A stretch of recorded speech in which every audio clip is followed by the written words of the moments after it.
What's up, everybody? Welcome to Kenyan Girl Chronicles with your host from the East Coast, Wanja Muhoro.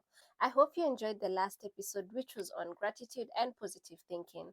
And this week, I'm bringing you another insightful episode, and I hope you're going to enjoy it. So sit back, relax, and enjoy yourself.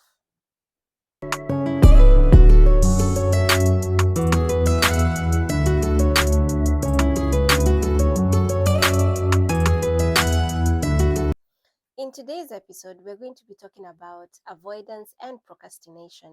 We're also going to be talking about powerful strategies that will help us conquer this and also in the process to build a stronger, more empowered version of yourself. Avoidance is when we deliberately sidestep tasks or situations that cause discomfort, fear, or anxiety, while procrastination involves delaying tasks that we should be doing and often opting for a short term pleasure over a long time gain. Okay, I'll give myself as an example as always. When I was in, well, was when I was in school all the time. I think this happened all the way through. I don't know if I've even changed, but when I was in school, I couldn't do my homework within the reasonable time. Even in uni, I don't know why I had to wait, a week or 2 days for me to actually do something that if I actually did it within that month, I probably would have scored a lot of A's in my in my work. But I would always like just say, I still have time, I still have time, I still have time. So when I was reading and researching about this episode, what I understood was procrastination is when you still have a deadline to it and you like following it through. But with avoidance, like as it said, like this kind of situations that you're trying to avoid may cause discomfort, fear, or anxiety. So let's give an example of something that I was avoiding. I used to avoid trying to do my podcast all the bloody time. And I used to lie to myself that, oh yeah, you're probably doing this because maybe you don't have this, you don't have that, you don't this.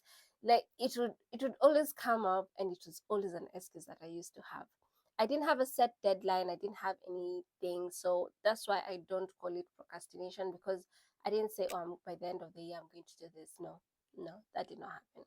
But I tried so hard to avoid, literally so hard to avoid to do this, because one, it was giving me mad anxiety, because I was like, I don't know, will people just get tired of, this is such a sexy voice, but you can never know. But I just decided we push that to the side, we get into this. But anyway, I want to like speak on the paralysis of avoidance. Like, what does avoidance do? It actually like hinders your personal growth or your self growth, just because you'll try so hard. Like, let's say me, I tried so hard to avoid leaving shit out of a video podcast, only because I thought, oh, maybe I can't do this, I can't do that.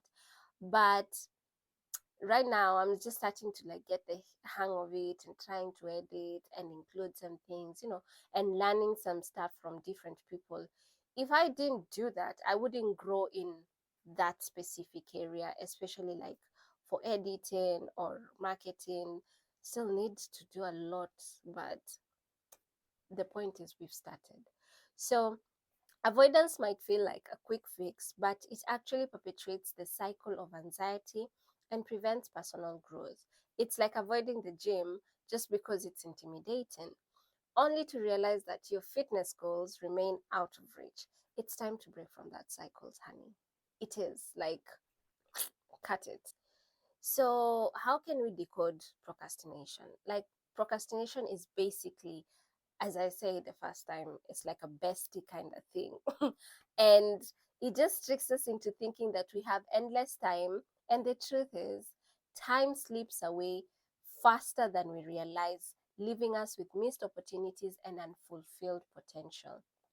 As I said about the avoidance, let us try to put an end to this like scenario and this pattern, because if we keep doing that, then you end up even missing on your own potentials. Like, let's say if I had started when I was thinking about it, bro, probably I would have landed, I would have had opportunities. Let's just say that there would have been different opportunities. Maybe I didn't get like a YouTube plug or whatever. You never know. You never know. But just if I did not say it, don't forget to subscribe or like or share, like comment and tell me what you're thinking about this episode. So now for the exciting part, I have 5 strategies that you could use to triumph over avoidance and procrastination. Number 1, use the 2-minute rule. If a task takes 2 minutes or less, do it immediately. This eliminates small tasks from piling up. So if something is really quick and easy to do, like I can do this right now and it's like a minute or two, do it. Get it over and done with it. Like once you've done that, exit. At least you won't have so many small tasks to do if you've already done some bits of it. Okay? Number 2, always break it down. I remember on my audio podcast, I did mention the fact that you should always be breaking down your big tasks, always, only because it gives you a way or a method of planning it ahead in advance than just you trying to, like, oh, this is what I should be doing. Let's go. You might just end up tiring yourself really quickly or burn yourself out. What's the point in that? Like, you get me? Big tasks can be overwhelming. Break them into smaller, manageable steps in order to make them less daunting. Just do this. Trust me. It works all the time. It works.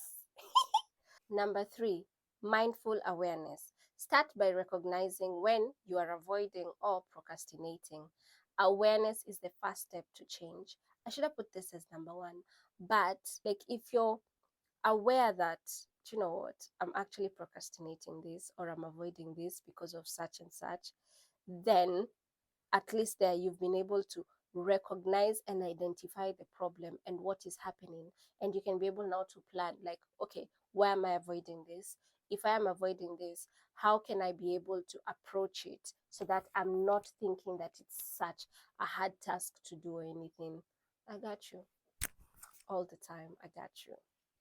Number 4, set specific goals. Set clear, achievable goals and deadlines. This adds to the sense of urgency and direction.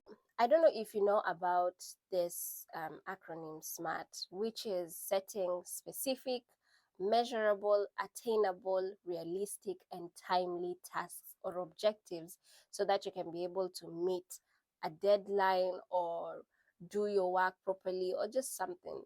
If you, because I've only seen it, like, well, we use it at work and stuff like that, but I think it's also applicable in like real day-to-day life. Because if you wake up just one day and be like, you know what, let me do my SMART acronym, and then you can be like, okay, what's the specific goal that I want to attain? Okay, then measure it, like, check how big is it, how small can I make it, right? Attainable, you have to make sure that you can be able to get it and get resources that you may need for this. Realistic, do you know, sometimes I think, delusion, delusion, sometimes it's actually good. But if you're planning for something for yourself or an objective that you want to meet, maybe, like a New Year's goal or something. Yet again, I'm back here with the new year. But yeah, something like that. Be realistic. So you can't be saying that you want to have already dropped 30. Well, that's up to you. But you can't just say, oh, I can drop 30 kgs in a month. Takamani gym. Let me not speak, but okay.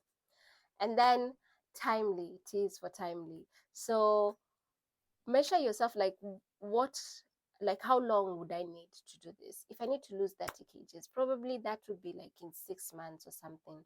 Like, set a time that you can be able to achieve. It's like a deadline so that you don't keep procrastinating it or avoiding it. Okay. And My last and final point is be compassionate to yourself. Be kind to yourself. Let me tell you, if you, like, as I keep saying, like, you always have to be talking to yourself positively. You have to be trying to be kind to yourself. Like, yes, you may relapse, you may feel lazy to do something, or you try to avoid something, or just keep procrastinating even after listening to this podcast. But bro, we ain't judging.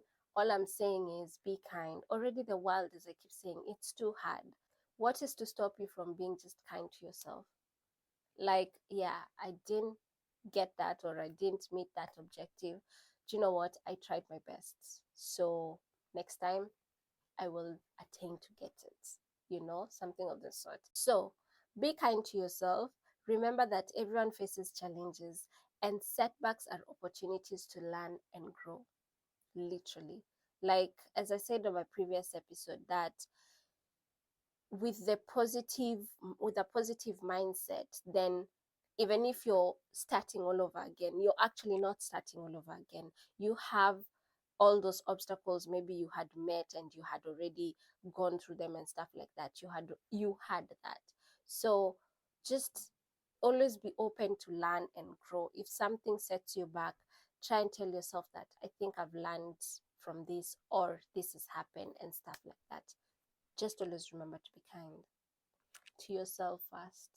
And there you have it, guys. The keys to conquering avoidance and procrastinations are in your hands. By understanding the differences, implementing powerful strategies, and nurturing a positive mindset, you're well on your way to building a more resilient and stronger self. So, thank you so much for joining me today. If you found these insights helpful, don't forget to hit that like button, share it with your friends, family, whoever it is, your dog, your cat. They probably are avoiding or procrastinating something. You never know. And don't forget to subscribe to our YouTube channel, Kenyan Girl Chronicles, and also follow us in Instagram and TikTok, the same name, Kenyan Girl Chronicles, for more empowering content like this. Remember that in every step you take towards defeating avoidance and procrastination is a step closer to unlocking your full potential. Keep striving, keep growing, and keep shining bright. Until next time, bye.